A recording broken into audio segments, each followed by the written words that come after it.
Imaginez la scène, la nuit du Nouvel An à Crans-Montana, une station de ski très prisée en Suisse. Des centaines de personnes font la fête pour célébrer la nouvelle année. Et puis, soudain, le rêve vire au cauchemar. Un incendie absolument dévastateur ravage un bar bondé. Et derrière, c'est le chaos, la désolation.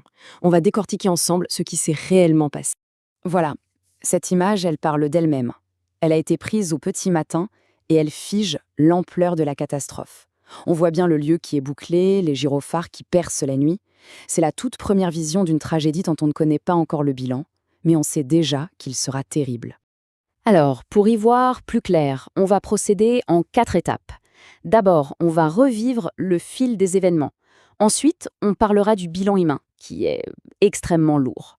Puis, on verra la réponse impressionnante des secours. Et enfin, on fera le point sur l'enquête en cours. Tout a donc basculé en quelques instants au beau milieu de la fête. Retour sur le lieu et le moment précis où tout a commencé. Alors, que s'est-il passé exactement ? Eh bien, la soirée se déroulait normalement au bar Le Constellation. C'était la fête. Mais vers 1h30 du matin, alors qu'on vient de passer en nouvelle année, tout change.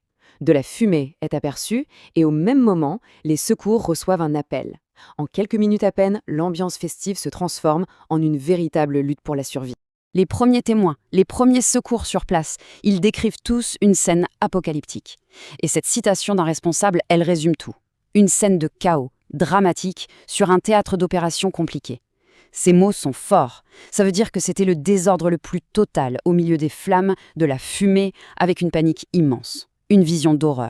On en vient maintenant à l'aspect le plus terrible de ce drame, le bilan humain. Les chiffres, même s'ils sont encore provisoires, sont tout simplement bouleversants. Le commandant de la police a été le premier à parler de plusieurs dizaines de personnes présumées mortes. Le mot « présumé » est important ici. Ça veut dire que l'incendie a été tellement intense que l'identification des victimes est un travail extrêmement long et difficile. C'est un bilan effroyable. Et ce n'est pas tout. En plus des décès, il y a une centaine de blessés. Et le point crucial, c'est que la plupart d'entre eux sont dans un état grave. Beaucoup de grands brûlés. Ça a mis une pression absolument dingue sur les services de santé de toute la région. Les conséquences sont immédiates. Le plan catastrophe est déclenché. L'hôpital principal du Valais est complètement saturé. Les soins intensifs, le bloc opératoire, tout est plein. Et comme Crans-Montana est une station très internationale, les autorités savent qu'il y aura des victimes de plusieurs nationalités.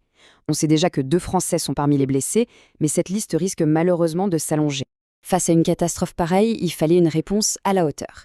Et la mobilisation des secours a été vraiment massive. Voyons ça de plus près. Les mots du commandant de la police, Frédéric Gisler, en disent long. Il parle d'un important et conséquent dispositif.